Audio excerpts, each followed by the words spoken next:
दोस्तों, किराना store business part 2 में आपका स्वागत है। पिछले वीडियो में जैसा कि हमने वादा किया था, किराना स्टोर के हम प्राइमरी बातों को कवर किए थे, जहां पर इन्वेस्टमेंट से लेके मार्केट स्ट्रेटेजी की बात की थी और साथ ही आपसे वादा किया था कि अपने मार्केट में किराना बिजनेस में मोनोपोली बनाने के लिए एक अलग से हम प्रो वीडियो लेके आएंगे पार्ट 2 के रूप में। तो अपने वादे के अनुसार यहाँ पर हम पार्ट 2 लेके हाजिर हैं। इस वीडियो में हम आपसे बात करेंगे और आपको ये समझाने का प्रयास करेंगे किस प्रकार से अपने मार्केट में आपका एक छत्र राज होगा और सारे कस्टमर आपकी ही दुकान से सामान लेना प्रेफर करेंगे। ज़्यादा से ज़्यादा मार्जिन और प्रॉफिट आपको मिलेगी। वीडियो जबरदस्त है, अंत तक बने रहिएगा।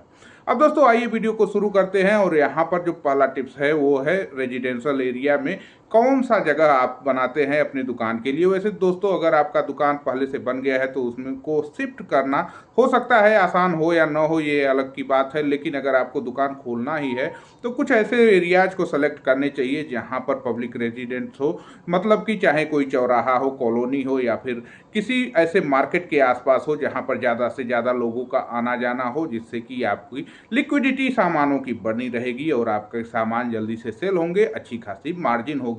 इसके अलावा अपने जो शॉप है उसका इंटीरियर साफ सुथरा, रैक्स बेहतर से, जब जो चीज़ जहाँ चाहिए वहाँ सेटअप होने चाहिए, जिससे कि दुकान अट्रैक्टिव होती है और लोग यहाँ पर तेज़ी से खींचे चले आते हैं। इसके अलावा दोस्तों दूसरा टिप्स जो है वो काफ़ी इंपॉर्टेंट है, ये है प्रोडक्ट सिलेक्शन और साथ ही प्रोडक्ट मैनेजमेंट का। यहाँ पर दोस्तों आपको अपने प्रोडक्ट की लिस्ट बनानी चाहिए, कौन से प्रोडक्ट तेज़ी से सेल होते हैं, कौन सा प्रोडक्ट समय लेता है। साथ ही ज़्यादा से ज़्यादा सामानों को अपने दुकान में रखना चाहिए, जिससे कि ये होगा कि मान लीजिए अगर किसी ग्राहक को कुछ सामान चाहिए और सारे सामान आपकी दुकान पर नहीं मिलते हैं, तो रादर देन आपकी सामान से कुछ दुकान से कुछ सामान लेके बाकी की दुकान से वो सामान ले, इससे ज़्यादा वो प्रेफर ये करेगा कि किसी ऐसी दुकान पर जाएं जहां पर ज़्यादा से ज़्यादा या फिर सभी दुकान सामान एक ही दुकान पर मिल जाए। तो ऐसे में आपको प्रयास ये करना चाहिए कि लगभग ज़्यादातर मार्केट से जो अवेलेबल चीज़ें होती हैं, जिस प्रोडक्ट्स की सप्लाई होती है, वो अपने दुकान में रखें। इसमें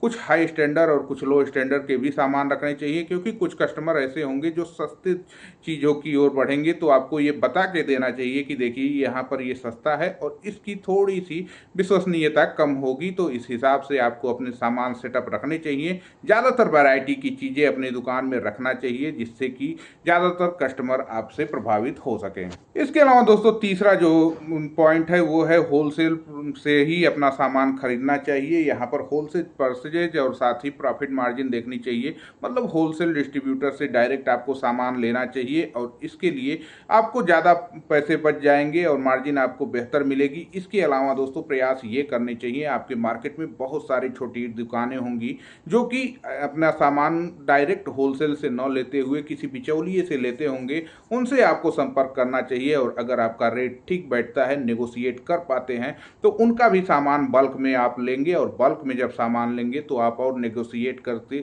आधा 1% भी मार्जिन बचा लेंगे। तो ये बल्क सिस्टम पे आपको थोड़ा सा ज़्यादा प्रभाव, थोड़ा सा ज़्यादा मार्जिन देने में कामयाब होगा और आपकी प्रॉफिटेबिलिटी बढ़ जाएगी।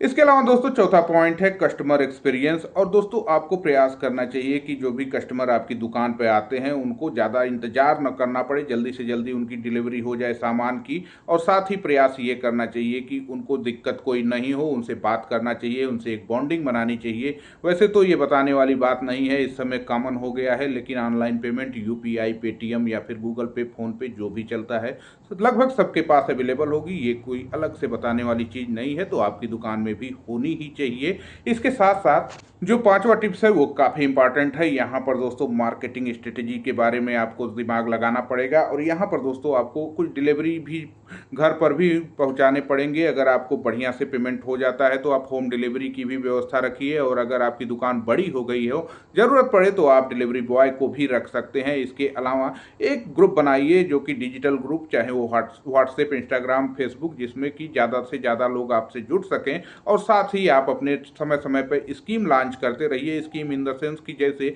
कोई भी स्कीम जैसे अपने मार्केट के अनुसार आप डाल सकते हैं। अगर मान लीजिए कि कोई भी स्कीम, अगर कोई कार्ड वाइज आप बना सकते हैं कि आप ये ट्रस्ट कार्ड दे सकते हैं कि 1 महीने में इतने सामान खरीदने पे आप छोटा मोटा गिफ्ट तो दे सकते हैं। जैसे मान लीजिए उदाहरण के तौर पर अगर किसी के कस्टमर ने 10,000 का सामान लिया, 20-30 रुपये का भी सामान दे देंगे तो उसको ये लगेगा कि सामान उसको लेना भी है और 20-30 रुपये उसको अलग से मिल जाते हैं। और 10,000 के सामान में कम से कम आपको यहाँ पर 1,000 से लेके 2,000 तक का लाभ मिल जाएगा। ऐसे में 10-20 रुपये का सामान देना कोई घाटे का सौदा नहीं होगा।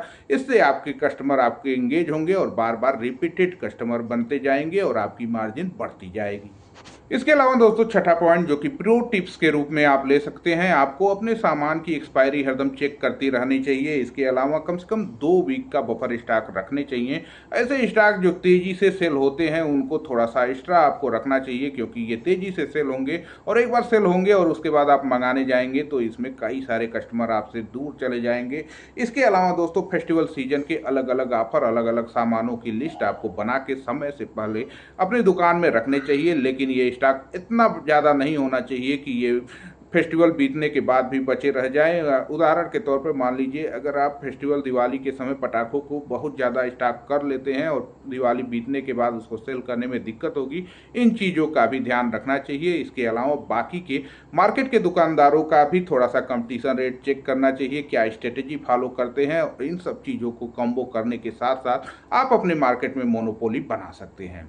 आशा करते हैं ये वीडियो आपको पसंद आई होगी। मिलते हैं अगले वीडियो में कुछ अलग पॉइंट्स बिजनेस के साथ, और साथ ही वीडियो को एक लाइक कीजिए, चैनल को सब्सक्राइब नहीं किया तो जरूर कर लीजिए। वीडियो में इतना ही, मिलते हैं अगले वीडियो में, तब तक के लिए नमस्कार दोस्तों।